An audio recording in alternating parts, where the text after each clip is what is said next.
Welcome to the Undisputed podcast. I'm your host, Jenny Taft. This podcast is a condensed version of today's episode of Undisputed, handpicked with the best segments and discussions. Skip, Shannon, let's go.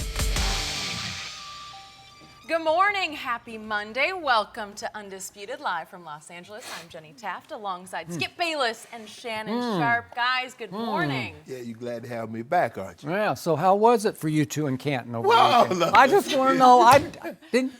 Jenny had her bags packed too. Jenny went to Minnesota. Oh, Jenny she went to home. Minnesota. Yes. Different Midwest. That's a clever dodge, but it's okay. It's okay. It's okay. See, that's how rumors You had get fun. started, Skip. Oh, do they? Yeah. I don't know. I That's how just rumors- jumped to that Yeah, conclusion. you I'm just sorry. jumped to that conclusion. Yeah. Well, how was it, Shannon? Oh, Oh, so her first. Yeah. Okay. God, you be making up stories, fabrications. Good You weekend, loved it, though? though. It was a great weekend. Had a great time. Great time catching up with the guys. Well, I want to hear all about it. You Let's do. go. And since you were in Canton, let's start there. Let's start with the Hall of Fame. 8 new members were inducted into the Hall on Saturday. The night was highlighted by great speeches from Randy Moss and our own Ray Lewis, who both made it on the first ballot. Let's take a listen to Randy and Ray. Baltimore! Baltimore, ready? Go.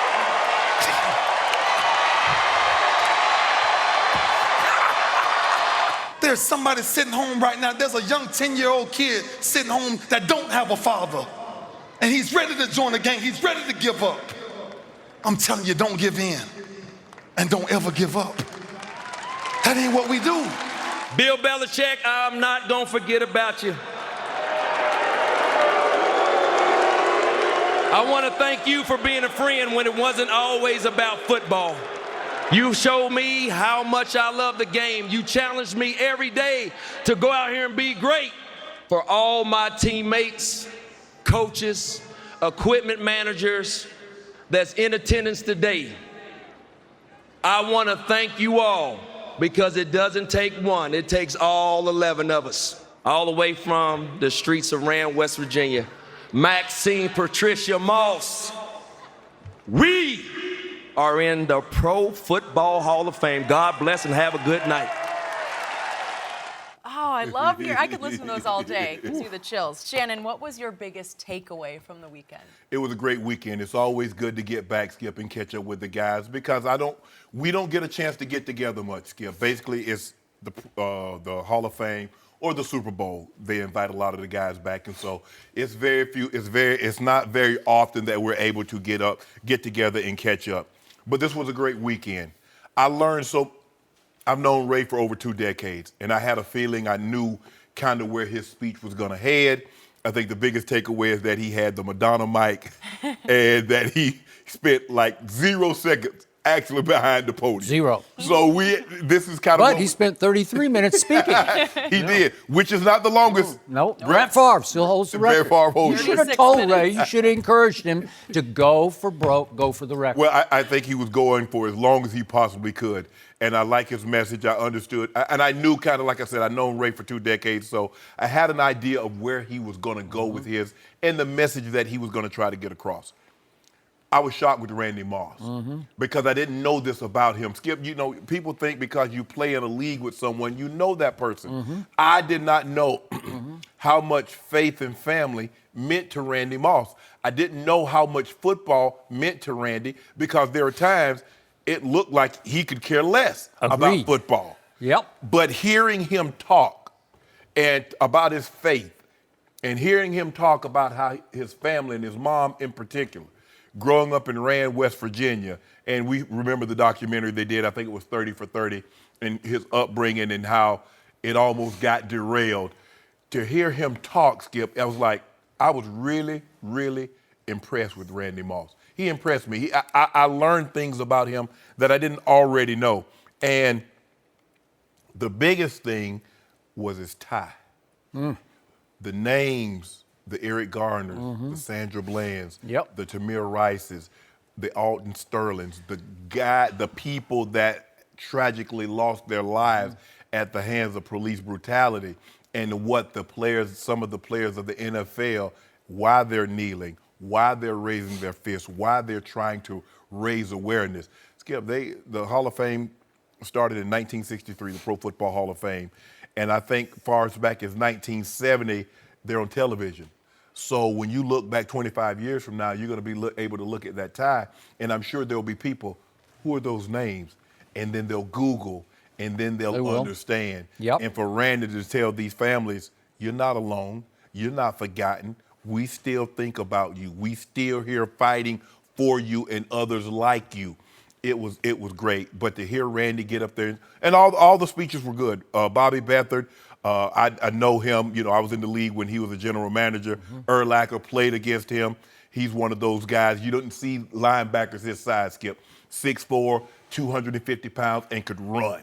Like you said, he came in as a safety. They transitioned him to middle linebacker. He was a special player. Played against B-Dog. I told B-Dog, I hit you up for a tub in '98. He said, don't tell nobody. I said, okay, I ain't gonna tell nobody. Got him, Skip. Had to get him, Skip. Sometimes I gotta let him know. Well, that was the only time. I think that was actually the only time that we played Philly in my career while he was there. But it was great to hear, like I said, to hear Randy's speech. Kind of knew where Ray was gonna go. I know Ray very well, and some of the things that he was saying I had heard, and he just wanted to get his point across. I thought all the speeches were great, but Randy Moss, I learned something different. I got a whole new profound respect for him, and I learned so much more about him. Likewise, I'm going to get to Randy's speech in one moment. But first of all, I have to ask the question, why was Bill Belichick there? I want to know the answer to that question. And so was Mr. Kraft. Yes. Robert Kraft Yes. was there. Yes. And I'm going to remind everyone that Randy Moss's tenure in New England ended really badly. Do you remember that year? 2010 or 2010. Yeah, because he was 7, 8, 9. Yeah. Okay, 2010. Starts out game 2. Tom Brady throws 10 balls Randy Moss's way, and he catches only 2 of them. And it started to unwind from that point forward, to unravel, because it looked to me like Randy Moss no longer was trying when he was on the field for the New England Patriots in game 3, and especially game 4, you'll remember, was at Miami on a Monday night. Right. And Tom Brady threw 1 ball in Randy's direction, and he caught no balls for the first time ever in his tenure in New England. Right. And during that game, according to ESPN, Jeff Chadiha reported that Tom Brady told Bill Belichick, look, you can keep him if you want to, but I'm not throwing him any more balls this season. That's how bad it had degenerated to at that point. I just want to frame this for everybody because it was an inglorious end to that stint. And started off hugely in 2007, and Randy still holds touchdowns record, 23. And it just so happens, Skip, he got the 23rd on the one that Brady broke the record Yep. with 50. And then Peyton broke Tom's record. Randy wanted a new contract, and it had a lot to do with that. And Coach Belichick and them, when they say they're not doing a new deal, they're not doing a new deal. Okay. You can sulk and pout all you want. It was reported that Randy wanted out, and Belichick shipped him out the day or the week after that Miami game at Miami. Traded him back to Minnesota. Okay, so just for the record, in Randy's tenure in New England, his playoff record was 2-2. Obviously, one of the losses was to Eli when Brady had hit Randy Moss with his only playoff touchdown catch that he had in the postseason in those 3 years for New England. Right. And he averaged in those playoff games, the 4 playoff games, 3 catches and 36 yards. So he did not set the playoffs on fire the way he'd set that regular season in 2007 on fire. I'm just trying to frame this for what is your legacy in New England?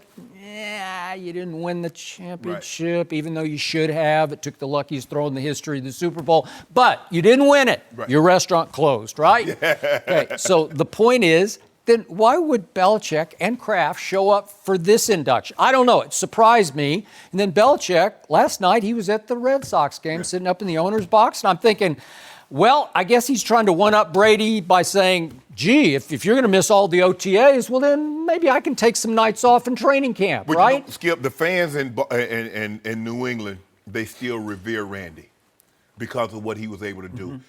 And Randy said in his speech, Coach Belichick challenged me. And remember, I told you, great players want to be coached. They want to be pushed. And if they have questions, they want you to answer them. And the really good, the great coaches can get you to do things you don't think you can do. I got that. So he has the utmost respect for Coach Belichick. Did he retire as a Patriot? No. Nope. He went back to Minnesota. And by the way, just in my mind's eye, I still see him as a Viking. I think he was 8 years a Viking, then he went back and it lasted like 4 games. Then he went to Tennessee, and then he retired, and then he came back and played for San Francisco and actually played in the San Francisco-Baltimore Super Bowl. Yes. And caught a couple of balls. Yes. So he bounced around after that, but he didn't end well in New England. So it just seemed like a little bit of a reach for Belichick and Kraft to be part of that induction ceremony. It rubbed me the wrong way. Randy said he was surprised. He did not know they were going to come. Okay. Yeah, he didn't know they was there. When he was saying, Coach Belichick, I'm not going to forget about you, Coach Belichick was backstage. Randy had no idea that Mr. Kraft and Coach Belichick were there. He had no idea that they were going to be there. So he was shocked when he finished his speech and Coach Belichick and Mr. Kraft walked on stage. He was shocked. I mean, you could see the look on his face like, what? You guys are here? Well, that's nice, but did they want to share the spotlight? I don't know. Well, How it came across to me. Both of those guys will have a gold jacket.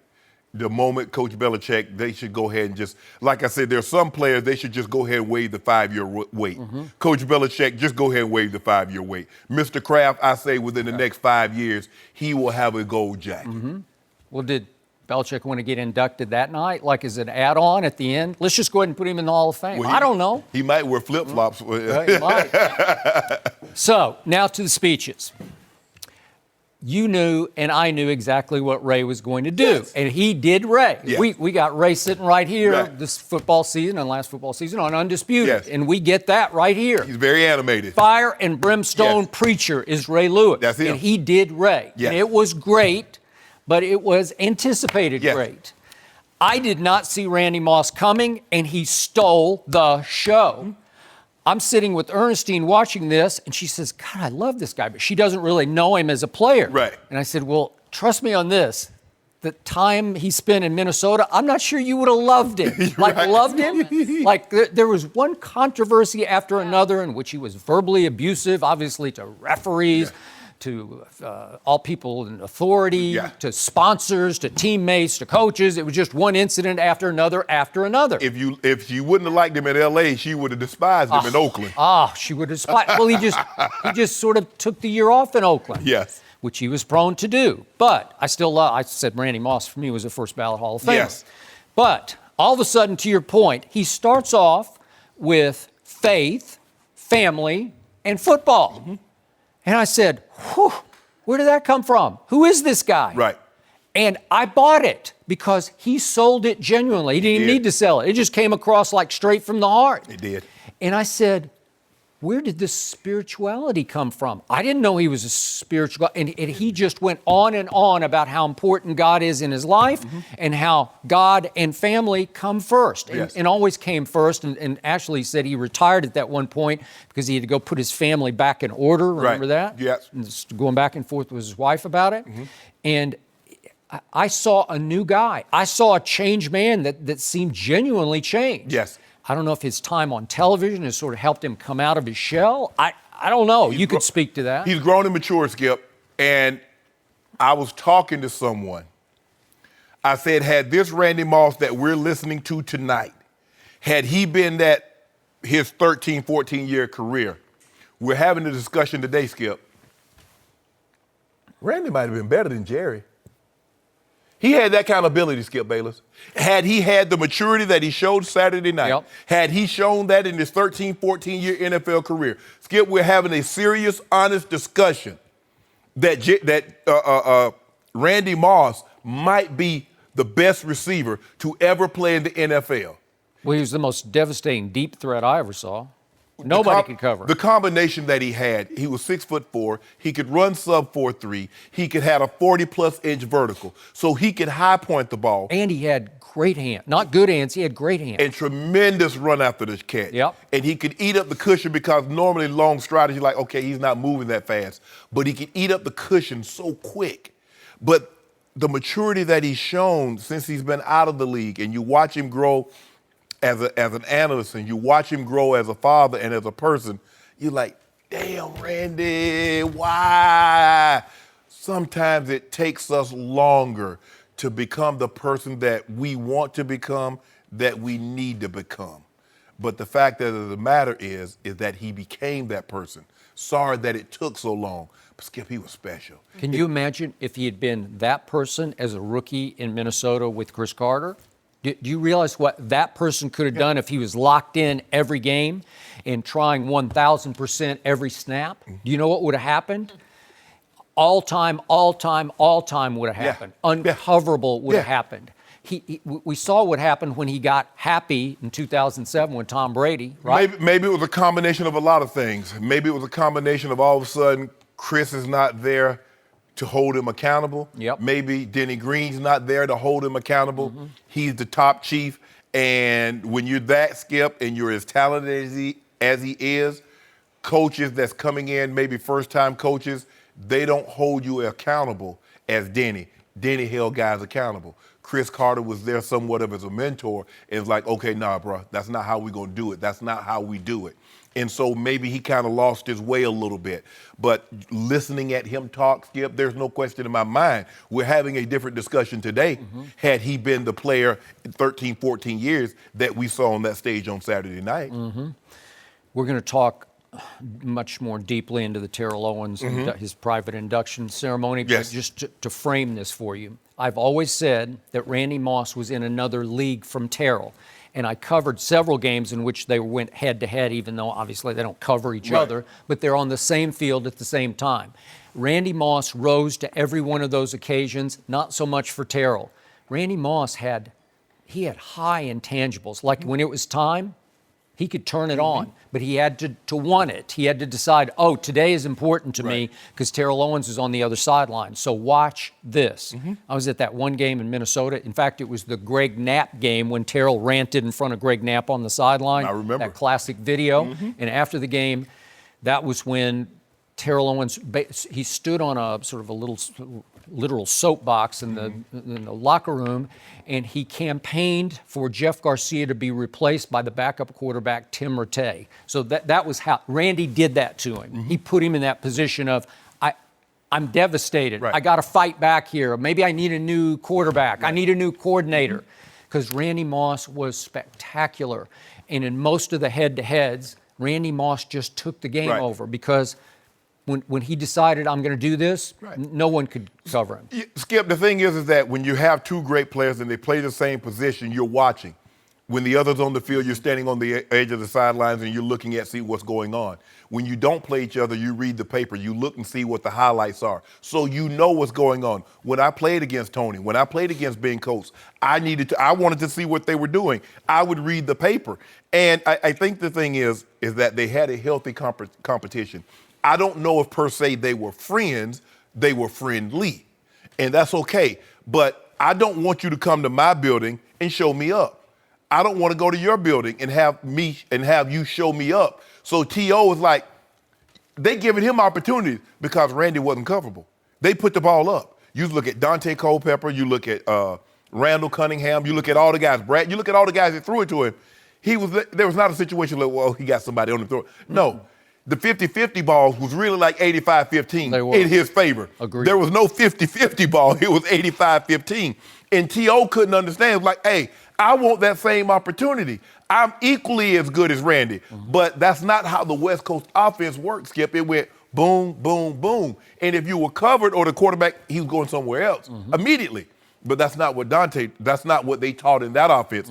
Give him an opportunity. And more times than not, he made the play. So sum it up for us. Obviously, you were very close with Ray Lewis. You became a big brother to him. And that first year you were in Baltimore, he had gone through his incident in Atlanta. Correct. And he lived for a while in your basement. That is correct. Just to get away and to sort of start over and to retrain himself to eat right and train right with you. Yes. So what did Saturday night, in the end, after it was over, did you see in Ray? What did it mean to him? Everything.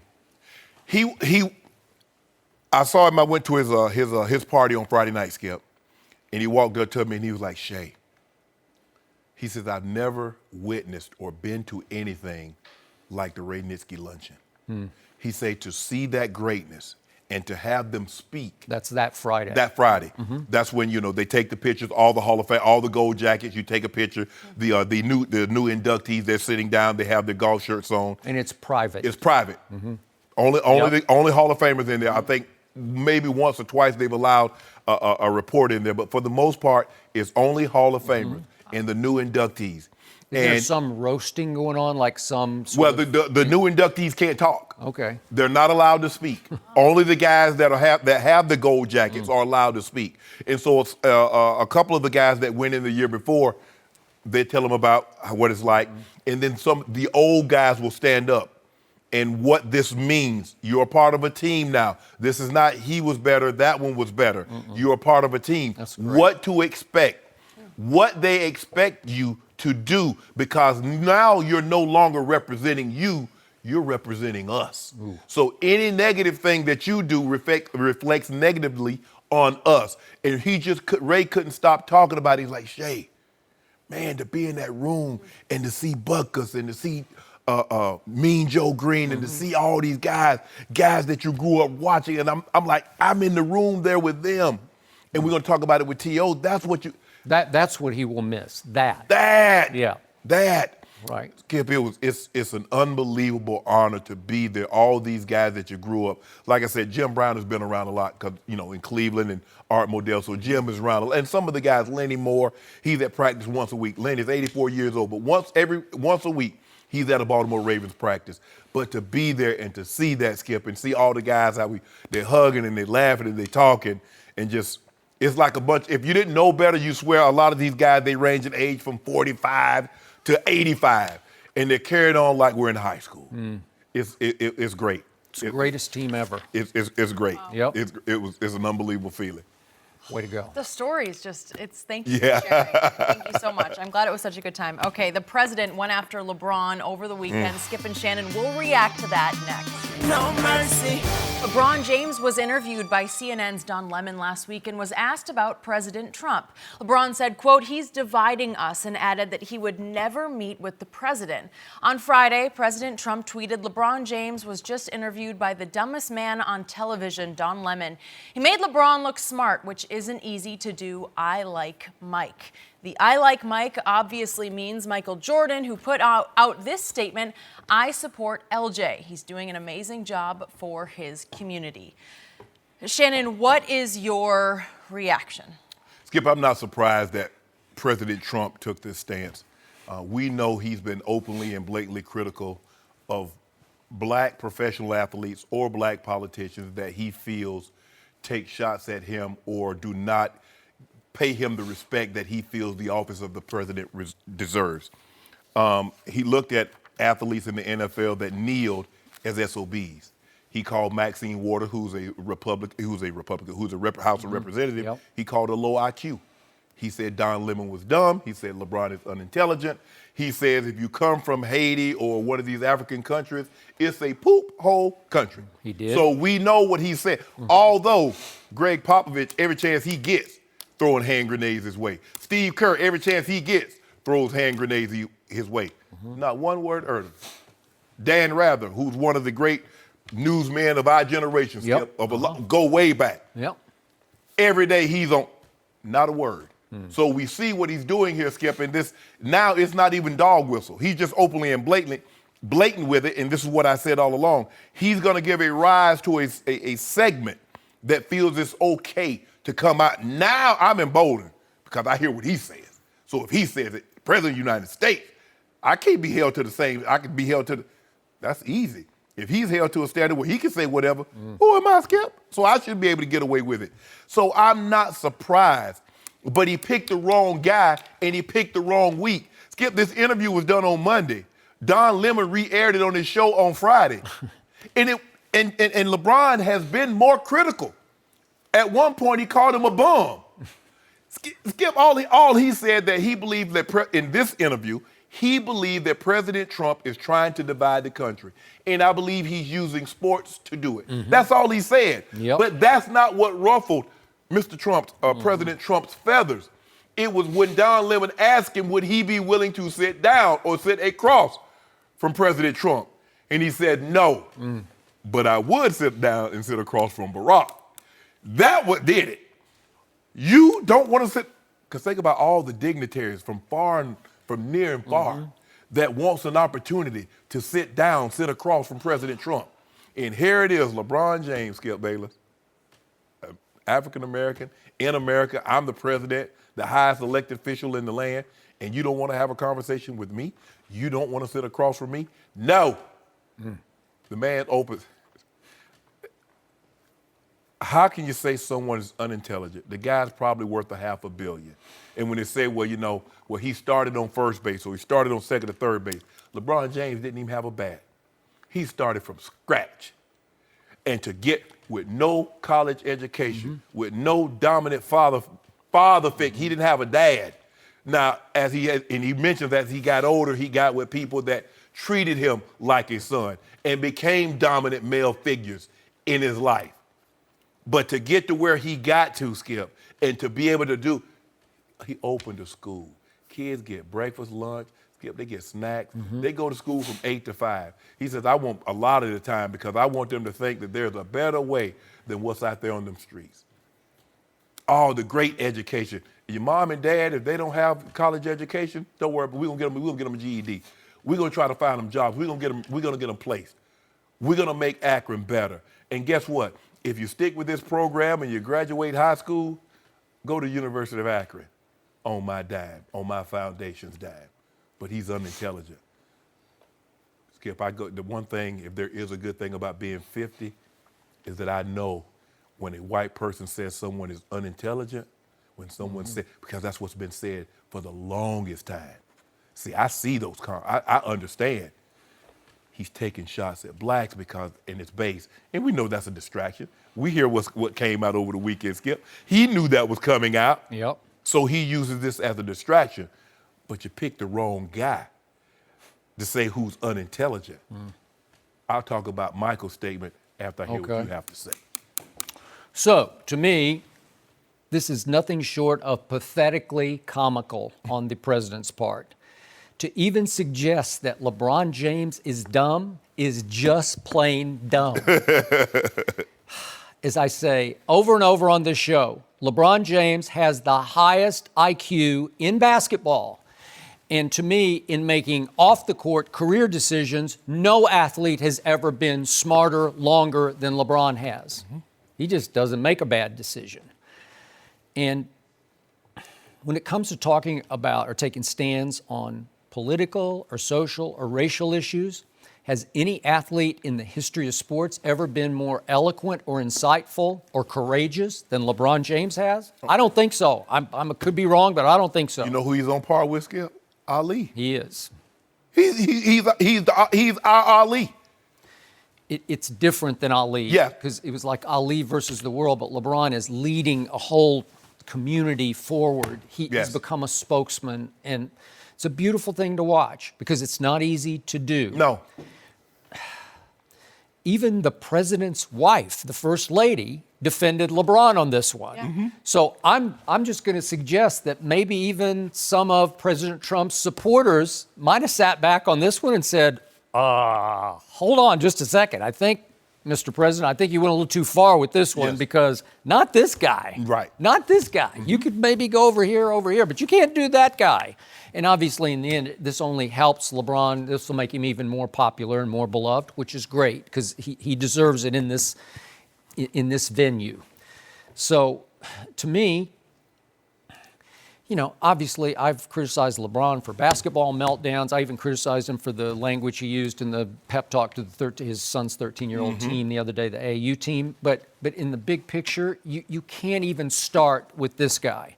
So to me, it was just like flailing. It's just, and again, you've pointed out, does he just need to create a distraction? Well, maybe there's not a better way to create a distraction than to suggest LeBron James is not smart, right? Is that the ultimate deflection, distraction? The guy's opening up a school. Yeah.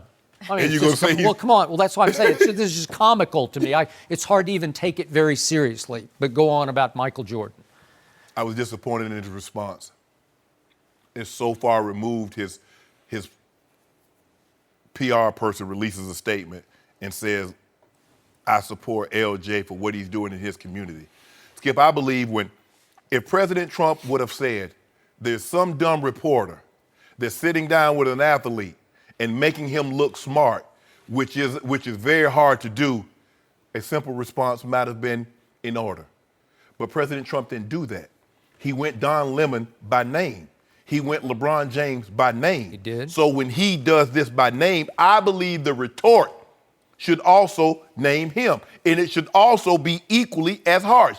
This is the one time, Michael, you have a criticized get out of free jail pass because of what President Trump said about Don Lemon, what he said about LeBron James, given his track record over the last year, what he said about other prominent African Americans. And you chose, you support LJ, you support Edwards what? As a father? As a family man? What actually are you supporting? You see, Skip, Michael wants to swim, but he doesn't want to get wet. You see what he did here? Oh, this statement. And everybody, Michael Jordan comes to LeBron's defense. With this statement, that's not a defense. Everybody is like, well, you know, that he is the president. He's not thinking about that when he's calling people dumb. Yep. He's not thinking about he's the president when he's saying these people are from poop hole countries. He's not thinking about him as the president. But we should reserve that, like, okay, we got to show him respect. Well, I'm going to respect the man that respects the office of the president. And he's not doing that. So I was very, very disappointed. And I was hoping, because I tweeted, Skip, Michael, I understand that Republicans buy sneakers and drink Gatorade and wear underwear, but he brought you in it. Shows you how, I like Mike. It's be like Mike. I like Ike. They're two different. Ike was Dwight D. Eisenhower. I like Ike, be like Mike. But that's neither here nor there. I don't want to talk about the president's intelligence or intellect. That's for you to debate. Okay. But I was very disappointed in Mike's response. I told you, I tell the story all the time, Jenny, that my grandfather told my brother and I, anything is better than nothing, but you two fellas are real close to nothing. That statement was as close to nothing as you could possibly get. That was nothing. And then what he tried to do, Skip, he tried to frame it. He said, LJ. There are very, very few people that call LeBron James LJ. It's normally that circle of his, the four horsemen, Richie Paul, Dallas, Maverick Carter, Mims, those guys initial. He wanted to make it personal, LJ. Really, Mike? The man says this, and all you got is that you support him for what he's doing in this community. After somebody took a shot like that at LeBron. Nah, that's not how we're supposed to do it. Simple as this. Kin or skin, we ride. You take a shot at us, we take a shot back at you. I'm not gonna let you burn my house down and all I'm gonna do is run over your mailbox. Nah, bruh, I'm coming back at you. Believe that. Eye for an eye. Yeah, believe it. Okay, let's differentiate here. I always defend Michael Jordan on this show as the greatest player ever in any sport, but that's a basketball thing. Yes. This is an off the court. This is a political, social, racial thing that we're talking about. Have I ever defended Michael on that count? I have not, because he is indefensible. LeBron's in another league or universe from Michael, because he never even tried to play that game one time. Right. So you said that in the president's tweet, he named Don Lemon and he named LeBron James. Right. He also named Mike, and everybody knew who he was talking about, that was Michael Jeffrey Jordan he referred to. Well, remember, that is the sneaker-selling kiss of death for Michael Jordan, right? It put him in a bad spot. Like, I don't want to be aligned with you. Right. Like don't put me on your side, right? Right. Yeah. So now he's got to respond quickly, PR-wise, the statement indicating LeBron and I are like that, right? He's got to go LJ. I've never heard anybody do LJ. Not one of his four horsemen have ever called him LJ publicly, like in an interview. Right. Like LJ and I were talking about. Nobody ever says that. Call him LeBron. Yeah, he's LeBron. And so for Michael to go LJ was a little lame. It was a little weak. It was a little bit of a reach, like, we're tight. buddy. No. So I'm with you on this, but he's trying to do damage control because the president had aligned Michael with the president. Right. Like, I like Mike. It's like he's on my side. No, he's not.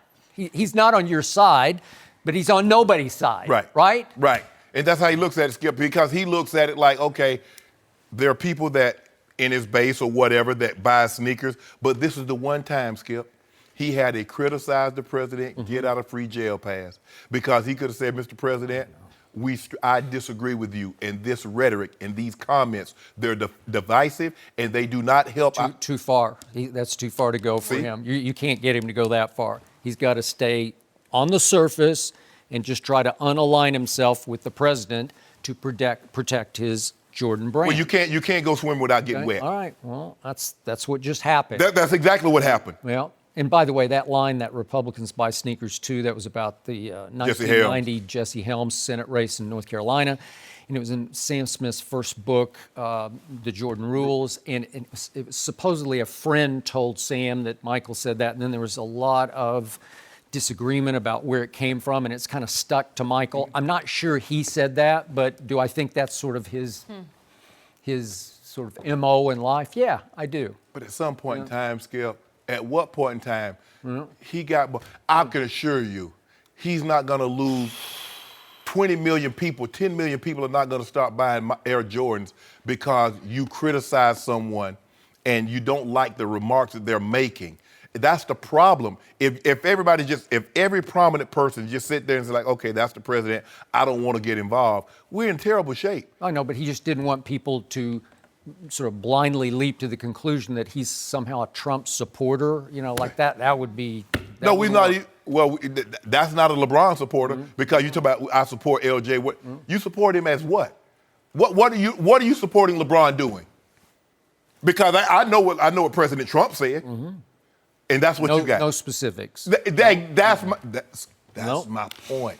When he's specific in his critique, you need to be specific in your retort. And it's equally as harsh. But that's the thing. They let him get away with that, and even in his own party. Well, these comments are unacceptable. Say these comments by the president is unacceptable. Because anybody could have said that. Who is LJ? Is Larry Johnson? You support Larry Johnson? Maybe. Say LeBron James' name. That way. The other athletes, though, that came to his defense, that was pretty special. Absolutely. He doesn't realize it, but he's doing a great job of galvanizing a group that was totally splintered, but he's bringing them together. I said that. Appreciate that. Yep. No mercy. Terrell Owens did exactly what he said he would do on Saturday. Instead of showing up to Canton, he had his own Hall of Fame induction ceremony at his alma mater, the University of Tennessee, Chattanooga. This morning, Pro Football Talk reported the Hall is considering a new rule that would require players to show up in Canton. On Saturday, T.O. donned the traditional gold jacket and he had a message for his critics. Take a listen. To the critics and doubters, those individuals who have smiled in my face but defamed me behind my back, you know who you are. This is for you. There's been a lot of speculation and false reports as to why I chose not to be there. I would like to set the record straight. It's not because how many times it took for me to be voted into the Hall. It's about the mere fact that the sports writers are not in alignment with the mission and core values of the Hall of Fame. I wanted to take a stand so the next guy coming after me will not have to go through what I and others have gone through. Whether it's 3 years or 45 years, you should get what you rightfully earned. Well, Shannon, since you were in Canton, I'm curious, what was the reaction to T.O. there? It was mixed. There were some guys that were perfectly fine. T.O. earned it right. He's a Hall of Famer. And if he chose not to be here, that's well within his right. But some guys were very, very disappointed. It's like, we're here. We're a family. You're a part of this family. It's like, Skip, you got brothers and sisters and mom and dad, and you go get, you announce you're getting married, and all of a sudden you go off and nobody gets invited. You do your own thing. And so that's how, it's like one guy, and that's how he explained it to me. He said, it's a marriage. Okay, you get selected, you're about to get the gold jacket, but until you say I do, it's really not a marriage yet. So some guys were really, really upset. I'm not surprised that they're looking at changing the bylaws that says even before the selection committee, Skip, even before they get down to it and you actually get in, are you willing to come? Need to know. Because if you're not, Yep. it's going to weigh heavily on whether or not it's probably going to keep you out. You good with that rule? No. Because? If he doesn't want to come, he doesn't want to come. Would I love for T.O. to be there? Yes. Not for the... But you're okay going forward if player X, Y, or Z says, I don't want to come either? I feel comfortable saying, Skip, that I believe this was a one-off. Because it's such a great art. Guys are disappointed. I'm sure everybody wants to be a first ballot. Yep. But the validation is there. You got the gold jacket. You're going to have the bus. Yep. And like I said, 75% of the guys that's in the hall didn't get in on the first ballot. 75% of the receivers didn't get in on the first ballot. So T.O. is not the anomaly. Yep. This is what normally happens. I get it. But to miss the luncheon, to miss the ceremony that Friday night where your presenter puts that jacket and all those other gold jackets are standing. Because at first, Skip, you walk through and they're lined up and they're clapping for you. Think about this now. Gold jackets, the best of the best. From the Mel Blunts to the Joe Greens, the Lawrence Taylors, all the greatest of the greats. They're clapping for you. Yep. And your presenter's on stage and they take the jacket from David Baker and they put that jacket on you. That feeling that I had for my brother all those cold days and those hot summers of him and I, only he and I knew that moment what that was about, what it felt. And I felt it the very time that he felt it. Yep. He missed that. He did. And I just hope eventually he can let it. But this is what I will say. They say we'll welcome him with open arms. He's a part of the family. And although family might make you upset, we never turn our back on family. So T.O., just so you know, bro, you come, it'll be like you were at the induction last year. Yep. No hard feelings, none whatsoever. I agree with your point. I think this will be a one-off. I just can't imagine any other player going forward will ever do this again. There's only one T.O., for better, for worse. I have talked for years on national TV about his career. I covered the first part of his career in San Francisco. The truth is, I'm tired of talking about his career, and I'm hoping we can put this to bed and to rest from this point forward. What's done was done over the weekend. 3 times on national TV that I can remember, maybe more, I have gone face-to-face with Terrell Owens, once right here on Undisputed. He sat right there, and you refereed, right? Yep. And we went chapter and verse about his demise, San Francisco and Philadelphia and Dallas, 3 very good teams, potential Super Bowl teams that I believe he helped take apart.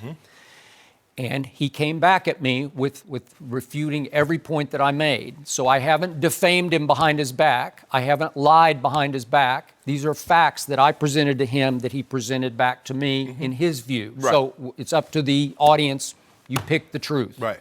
Maybe I'm wrong. No, Skip. He's mainly talking about players. That's who he's mainly talking about. All right. Fair enough. So he goes to core values of the Hall of Fame. He goes to the rules that say that any trouble a player has gotten into off the field should not be taken into account in his selection into the Pro Football Hall of Fame, correct? Correct.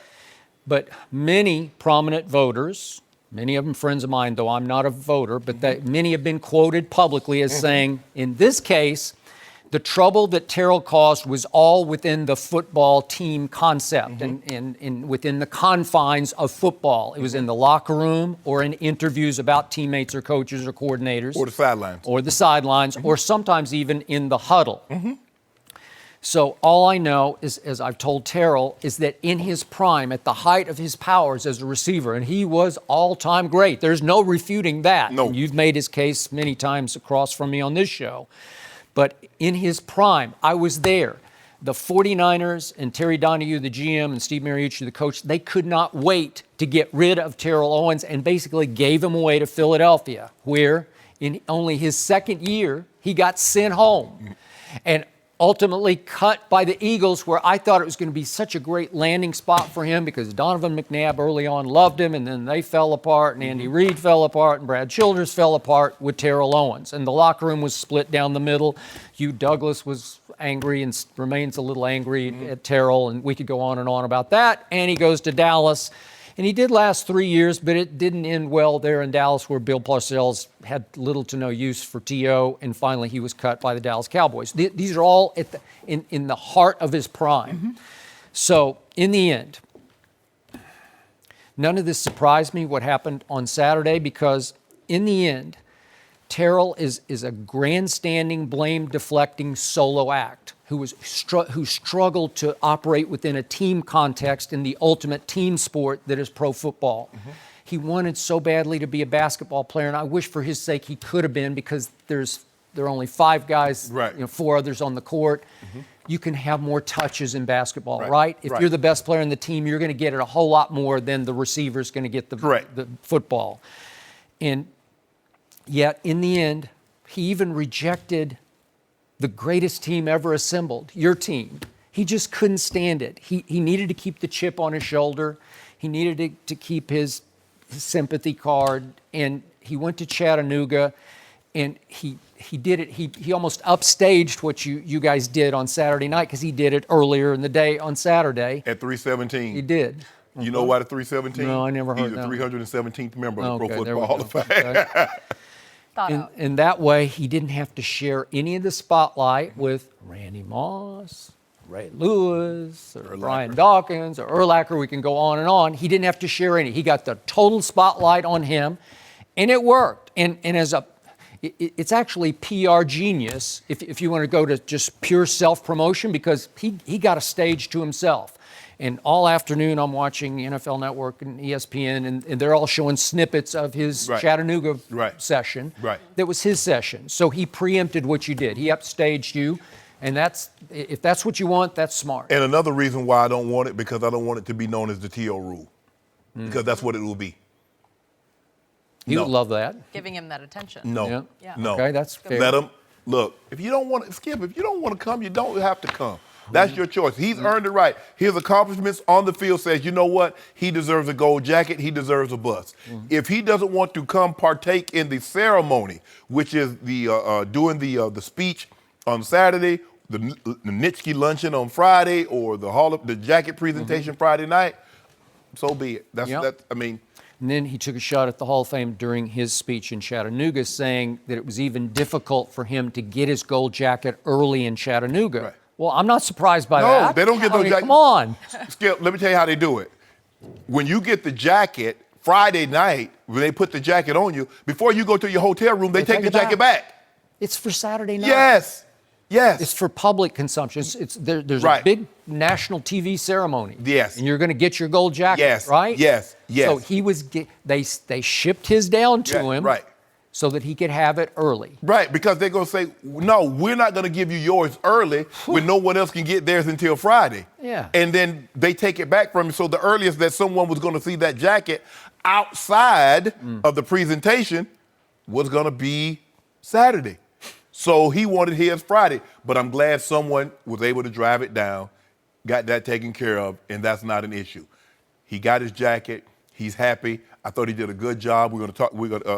I thought he did a good job. I'm not surprised how his speech turned out. I know he was going to say some things about people that he feel has wronged him. The writers he felt wronged him, but he gave some credit. You know, Ray Sherman, who was one of his position coaches, Larry Kirksey. So kudos for him. That's the way he chose to go about his business, Skip. But I do believe this is a one-off, and I don't believe moving forward, because Jerry Kramer waited 45 years. And I know Jerry went a little long on Saturday night, but he deserved it. I wasn't mad about it. Dude, if he went an hour, we like, bro, y'all made me wait 45 years. Just go. I'm going 2 minutes for every year y'all made me wait. So we going to be here an hour and a half. I love that. I hope T.O. makes the right decision next year. And he is hanging out with you. I hope so. I hope so. Okay, why did a former teammate take a shot at Cam Newton this weekend? We'll discuss that next. No mercy. Kelvin Benjamin apparently had a lot to get off his chest on Friday. The former Panther and current Buffalo Bill called out Carolina and specifically Cam Newton, Benjamin said, quote, "I just think Carolina was a bad fit for me. It was a bad fit from the get-go. If you would have put me with any other quarterback, let's be real, you know what I'm saying? Any other accurate quarterback like Aaron Rodgers or Eli Manning or Big Ben, anybody, quarterbacks with knowledge that know how to place the ball and give you a better chance to catch the ball." Wow. Then Cam posted this video on Instagram. I ain't gonna go back and forth with him. I'm just gonna work, you feel me? That's all it is. You know what it is. Just work, baby. All right, we had the quote and then we had the video. Shannon, what do you make of this? I just want to know when guys are going to take responsibility and accountability for what's going on in their life, Skip. I mean, was it Cam's fault that Kelvin Benjamin showed up at 280 plus pounds as a wide receiver? And then he's going to say, well, you know, if I had Aaron Rodgers, then he put Eli. Eli? Well, he said anybody. Anyone. Yeah. Dude. Okay, you had Tyrod Taylor and Nathan Peterman. How'd you do last year? Now, this is what we know about Cam. Cam was Rookie of the Year without Kelvin Benjamin. He was. Cam Newton won the MVP the year Kelvin Benjamin was hurt.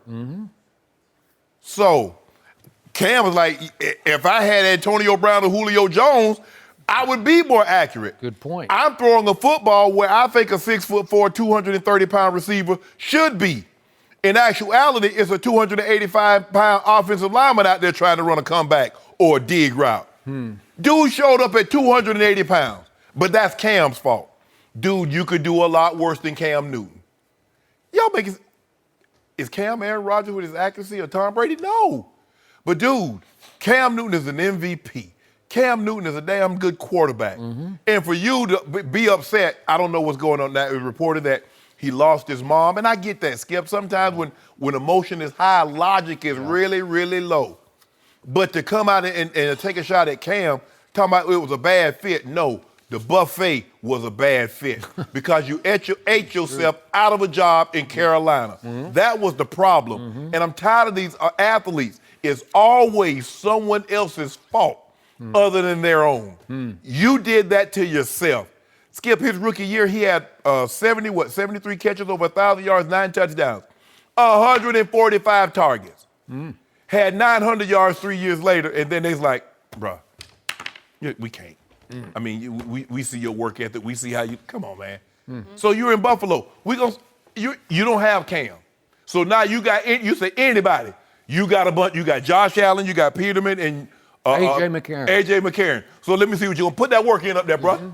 Put that work in Buffalo. You said anybody. Yeah. So we about to see. So right here, right now, would you rather have Cam Newton or A.J. McCarron or Nathan Peterman or young Josh Allen, rookie Josh Allen? Who would you rather have? Hell, I'll take Woody Allen. Yeah. Okay, Woody Allen. Well, you in the end, you'd want to have Cam Newton. Come on, Skip. This is not even. This dude is talking about he anybody other than Cam Newton. That makes it seem like Cam Newton keep completing 30% of his balls. Is he a 65, 68% guy like these top guys like Rodgers or Breeze or Brady? No. But Cam's a good quarterback. Yep, he is. He's proven that Yes. again and again in this league. So Kelvin Benjamin then tweeted that he needed to feel free. He needed to unburden himself. And I do understand that. Like you got something on your chest that you truly believe that you were handicapped by this man in Carolina. And so you need to defend yourself by just releasing it publicly. I get that. But at what price? You have to ask yourself. Yes. At what price? You're going to better yourself and do what to Cam Newton? Because, look, Cam Newton still bears the burden of being a black quarterback. I don't care what you say. And to call into question, a black receiver calling into question his knowledge? Yes. Well, after all we've been through, after all the progress we have made, and that, you see what his head coach in Buffalo? he just said no. He told him no. Wrong place, wrong time, wrong statement. He took him to task. And he should have, because it's just out of bounds. You just can't do it. And I get it that he needed to tell somebody, this is how I felt in Carolina. I don't think it's the truth. No. Even though you might have believed it. And we got another, this is the diva receiver. You know how that goes. Well, normally diva receivers are really good. Yeah. The AB and Odell and Mike Evans, these guys are really good. Yeah. They don't normally, I know. Terrell Owens was really good. Yes. Randy Moss was really good. Right. So, Not there yet. we understand that they come along with some issues. But you talking about he had to get something off his chest. It was heartburn. Too many tacos, 280. That's all I know. 280 pounds for a wide receiver. So what routes was Cam supposed to run? How was he supposed to throw him the ball? I don't know. But I don't think this is going to turn out so well for Kelvin because now he has brought a spotlight onto himself that I wasn't paying that much attention to. I got to watch. I got to watch the game. I got to watch the game because you got to critique. How many did you catch today, Kelvin? AJ make you look like a star today? 'Cause I think it's going to be AJ McCarron. Yeah, Cam was like, man, if I had AB, if I had Julio, I would have that kind of completion percentage like Tom Brady and Aaron Rodgers. But I didn't. And look at what happened when he got hurt and Ted Ginn. They went to the Super Bowl without their number one receiver. Cam was the MVP, and it wasn't close without their number one receiver. So the Carolina Panthers had their best record. Quarterback had his best season without you. Yep. And you talking about they held you back. Look at Cam's numbers when you're not playing, and look at Cam's numbers when you are playing, and you tell me Cam is the problem. What did I tell you before the draft? I told you the best receiver is that kid from Maryland, DJ Moore, and that Dallas should have taken him. I still don't know why they didn't, but they didn't, and he fell down to Cam Newton. So let's see what DJ Moore does in Carolina. And again, Norv Turner, I'm not the biggest fan of Norv Turner, but we'll see how he does with Cam. Norv Turner's son is the quarterback coach. We'll see how that works out. But I can tell you that DJ Moore will be better long-term or even short-term than Kelvin Benjamin. And Cortland Sutton. He's tearing it up in Cortland Denver. Sutton. He is. If they SMU, he right there down. Oh, they say he killing it. I know. Well, I said I loved him. They say he challenging for a starting job, too. You think Dallas could have used that? Big body. Say, oh, you talking about high point the ball? Say all the 50-50 balls, he getting 75% of them, Skip. They say remind you of somebody else you know. Yeah, meanwhile in Cowboy camp, that kid they took from Boise State, what's his name? Leighton something. I don't even know. Vander Esch. Leighton Vander Esch. They say he's still running like third team. I don't know. Third team? Hadn't taken over camp yet. Not yet. No. Just a little I bit. bet I can't even believe Benjamin would say something like this. Talk about the man knowledge. Yeah, well, guess who plays each other Thursday? Bills Panthers. We're all attention. I don't think we probably won't see a whole lot of Cam. No, but I mean, we're gonna. Cam, stay in the locker room. Don't even. Is there? See, if Cam do what Double T got old Draymond, see you talking all crazy. You think you're? Is that what you're recommending? Nah. Cam did it right. I ain't gonna finna go back and forth. Cam said, I'm out here living my best life. But I know what Shannon Sharpe would be if he were in Cam's shoes during warm-ups on Thursday night. I think you might venture out to the 50 and have a little something to say. Oh, I'd have been on the internet. Oh, I'd have got him. Right? I'd have got him on.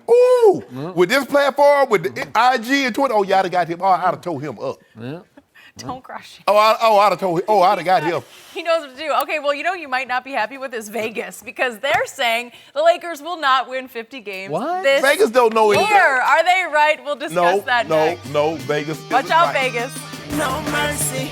Well, we all know the Lakers added LeBron to their roster last month, so their expectations have gone way up. Their over-under was set at 48.5 wins by Westgate. That's tied for the fourth most wins in the West with the Jazz, behind the Warriors, Rockets, and Thunder. Last year, the Lakers won just 35 games. Shannon, are you surprised by this number? Shocked. Yes. Why? Yeah, Westgate. You know it's the truth. You know what, Skip? I went and talked to the man at the pearly gates. And he said they're going to win between 50 and 55 games. So he's on LeBron's team, too. Yeah. Okay. Team Bron. Great. Oh. LeBron James is worth 15 to 20 wins. They won 35 games last year. 15 will put him at 50.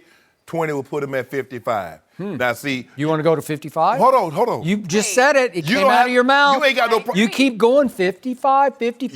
Put your due where your mouth is. You don't have any problem with Westgate saying they're going to win 48 and a half games. Can they win 48 and a half games, Skip? You criticized me. Pick one or the other. You got to pick one or the other. Well, you're the one who says he's the greatest player ever. 54. 55. 4. 5. 4. It came out of your mouth again. You keep angling toward 55. Can I get 53 and a half? No, you cannot.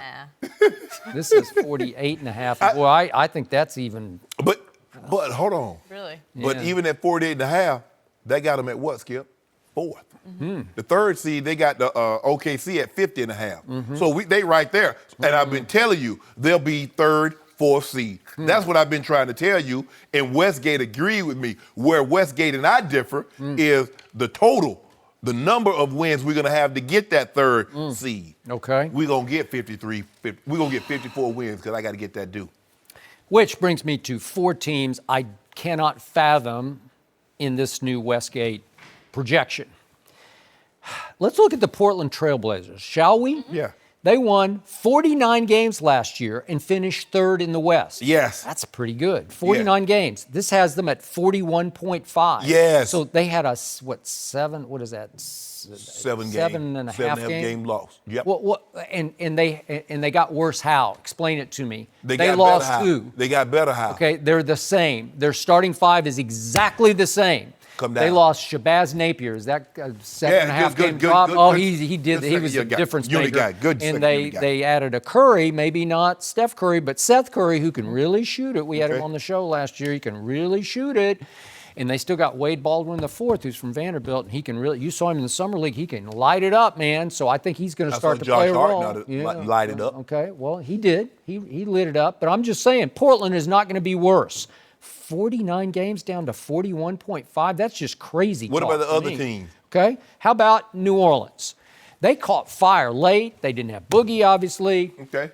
Now they don't have Rondo, but they do have Drew Holiday, and they still have that other big guy in the middle who's pretty good. And once they added Mirotic, it just seemed to click. And once Mirotic got there, they just went on a tear, man.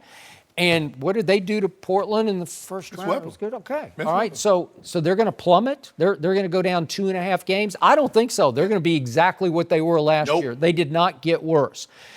I'll throw out your T-Wolves. They won 47 games last year, and you were bullish from the start. Minnesota. Yep. I all wanted Minnesota. to be on your side there. Okay. Right. And yet they did somehow make the 8th seed. I don't know how they did it, but they won 47 games last year. This projects them 2.5 games worse at 44.5. Did they get worse? How did they get worse? What happened? The worst is that Jimmy Butler is unhappy because the work ethic of those 2 young guys. Okay. And he's like, guys, this is not how we're going to win. But you keep no. There's another team I'm that about you there. know and love. I'm saving them for last. So my San Antonio Spurs last year won 47 games, and they did it with almost no Kawhi Leonard. In fact, he was a detriment to that team because he hung over that team the whole year. Is he going to play? Is he not going to play? Finally, they have this big clash, big team meeting, closed doors, put him on the hot seat. You going to play? No. I don't know. Didn't say nothing. And nothing happened, and he did not play. And they still won 47 games. And guess what? Maybe they don't have Kawhi back, but DeMar DeRozan, I'm not the biggest fan, but he's a, 4-time All-Star? So what did they say? They got DeMar DeRozan, minus Kawhi, who didn't play but played only 9 games last year. And how many games are they supposed to win? 43.5. So they're supposed to plummet from 47 to 43.5. Ain't happening. They will be at least as good as they were last year, if not a little better. They're like a 49-win team, which makes them slightly better than the Lakers. 43 wins will get you the playoffs. I think they're going to be better than the Lakers. You want to put something on? Yeah, I do. I think they'll finish higher than the Lakers. Higher what? Yeah, in the lottery, they will. No. You're absolutely right. Nope, in games 1. No. 1-loss record. I'll do it. I'll do a case of do on that. You got like 7 already, right? I'll do a case on that. I will. They're going to be pretty good. No, they're not. Yep, got it. Okay, I'm good. Good. Okay, you win 44 games. That's not going to be more than us. Yeah. We'd be 5.5, 6 games clear, you guys. Easy. We have Greg Popovich coaching. You have Luke Walton attempting to coach the most difficult to coach team in the history of the NBA. We saw Luke over a 43-game stretch go 39-4. With the Golden State. No, what? Are you comparing this team to Golden State? I don't think so. Did he coach the team? So, and we left out Denver, which won 46, and this is projecting them to be a little better because they're going to be a little better with Isaiah 47. Thomas. Wow. look at the logjam of good teams at the bottom of these standings. So the Lakers are going to be just one of several fighting for life at the bottom of the Western Conference What do you mean playoffs. fighting at the bottom? They say we're going to be third or fourth. They say that, but now you have to go do that. And what they say is just a projection to make people bet. Okay, last year, the Cleveland Cavaliers won 50 games. Can you tell the people at home that doesn't have these sheets what's their projection 30. this year? Yeah, I like them to win more than So 30. in other words, they're saying LeBron James is worth 19 and a half games. Yeah. So if I do that by my mathematics, 19 and a half from one team added to 19 and a half to the other team, that's exactly 54.5 wins. What I've been saying. I'll take Cleveland winning more than 30 for another case. You want that? Yeah, I do. Okay, thank you. Do the do. I do. Thank you. A lot of Done. bets going on. I'm going to have a swimming pool full I do. of do. Do we have any more bets? They traded. You know what? I'm going to be able to move up into Bel Air where you live. They traded for Sam Decker. They think they're getting that Sam Decker from Wisconsin. I don't care about Sam Decker. Exactly. Yeah. Exactly. In fact, I think that trade dropped them 2 games. Actually, they were going to be 32, and then they heard about Decker, and it went down to 30.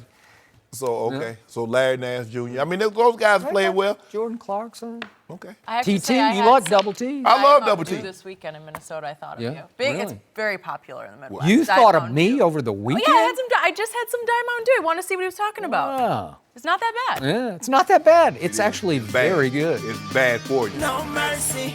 Thanks for listening to the Undisputed Podcast. I'm Jenny Taft. Join us again at the same time tomorrow morning, 9:30 Eastern. We'll see you then. Fox Sports 1 of 1.